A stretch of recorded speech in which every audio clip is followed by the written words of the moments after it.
আমরা ভিন্নভাবে কেন ছাত্র অধিকার পরিষদ করব? আমরাও তো পারতাম ছাত্রলীগের সাথে রাজনীতি করতে, আমরাও তো পারতাম ছাত্র দলের সাথে রাজনীতি করতে, আমরাও তো পারতাম ছাত্র শিবিরের সাথে রাজনীতি করতে, আমরাও তো পারতাম যে বাম সংগঠন রয়েছে তাদের সাথে রাজনীতিতে একই সাথে কাঁধে কাঁধ মিলিয়ে অংশ নিতে। তাহলে কেন আমরা ছাত্র অধিকার পরিষদ নতুন ভাবে সৃষ্টি করে ছাত্র অধিকার পরিষদের রাজনীতি করব? এই বিষয়টা আমাদেরকে জানতে হবে। ছাত্রদের মূল অধিকারটা কি?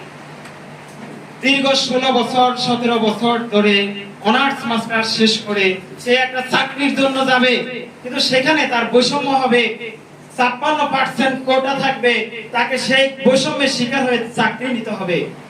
সেই 1948 সাল থেকে ছাত্রলীগ কিন্তু এই কথা বলে নাই, এই কথার প্রতিবাদ করে নাই। ছাত্রদল এই বিষয় নিয়ে কখনো ছাত্র সমাজের কাছে, রাষ্ট্রের কাছে দাবি তুলে নাই। ছাত্র শিবির তাদের ইসলামিক আদর্শে রাজনীতি করেছে, ইসলামিক বার্তা সকলের কাছে পৌঁছে দিয়েছে, কখনো ছাত্রদের অধিকার নিয়ে তারা এতটুকু ভাবে নাই। তাহলে ভিন্নভাবে কে চিন্তা করেছে? ভিন্নভাবে কে চিন্তা করেছে ছাত্রদের অধিকার অবশ্যই লাগবে, 56% কোটা নয়, বৈষম্য নয়, তার নিজ মেধায় সে চাকরিতে অংশগ্রহণ করবে এবং মেধার মূল্যায়ন পাবে একমাত্র ছাত্র অধিকার পরিষদ।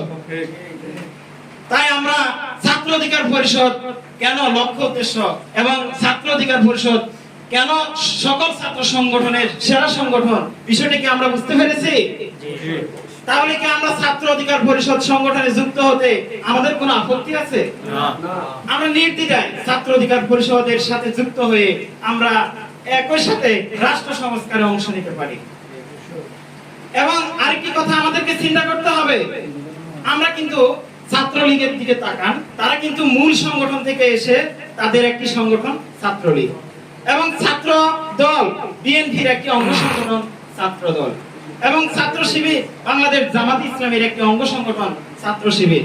ঠিক একই সাথে যদি চিন্তা করি, ছাত্র ইউনিয়ন, ছাত্র ফ্রন্ট, বিভিন্ন বাম সংগঠন রয়েছে, তারাও কিন্তু মূল সংগঠন থেকে এসে তাদের একটা ছাত্র সংগঠন। একমাত্র নিজ যোগ্যতায়, একমাত্র নিজ অভিজ্ঞতায় শূন্য থেকে রাজনীতিতে আসা ছাত্র সংগঠন পরবর্তীতে মূল সংগঠনে এসেছে একমাত্র ছাত্র অধিকার পরিষদ।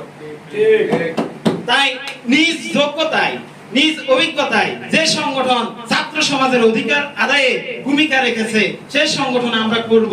সেই সংগঠনই বাংলাদেশের শ্রেষ্ঠ সংগঠন ছাত্র অধিকার পরিষদ। সাহসী এক কথায় বলতে হবে যে ছাত্র অধিকার পরিষদের সাথে যারা ছিল তারা এক কথায় সাহসী।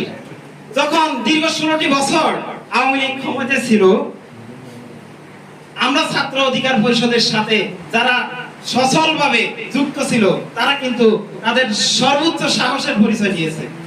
তাদের জেল, জুলুম, অত্যাচার, নির্যাতন এগুলোকে তারা উপেক্ষা করে আমাদের রাজনীতিতে সক্রিয় ছিল।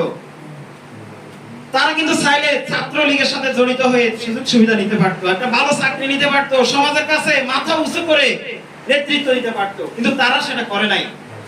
তারা ছাত্র অধিকার পরিষদের সাথে ছিল, ন্যায়ের সাথে ছিল, সংখ্যায় কম ছিল, কিন্তু তাদের যে দাবি, তাদের যে লক্ষ্য, এটা মহান ছিল। তাই তো তারা ছাত্র অধিকার পরিষদের সাথে যুক্ত ছিল।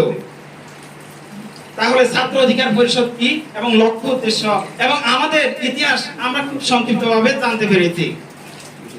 এখন ছাত্র অধিকার পরিষদ যুক্ত হওয়ার পরে আমাদের তো কিছু কাজ রয়েছে, ঠিক আছে? আমাদের কি কাজ?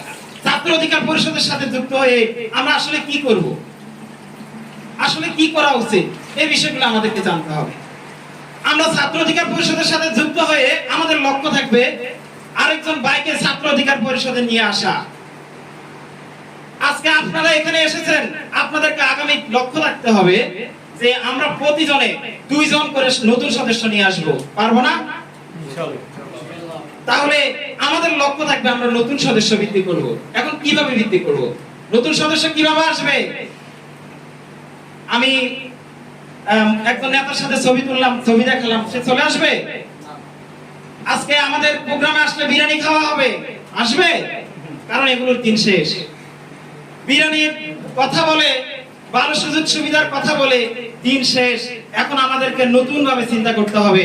নতুন কিছু দেখালে তাহলে এমনিতে আসবে, আমাদেরকে শুধু মাধ্যম হিসাবে নেবে, আমরা মুখ দিয়ে বলতে হবে না, এমনিতেই তারা আসবে। আর সেটা হলো আমাদের আদর্শ, আমরা আদর্শ দিয়ে মোকাবেলা করতে হবে।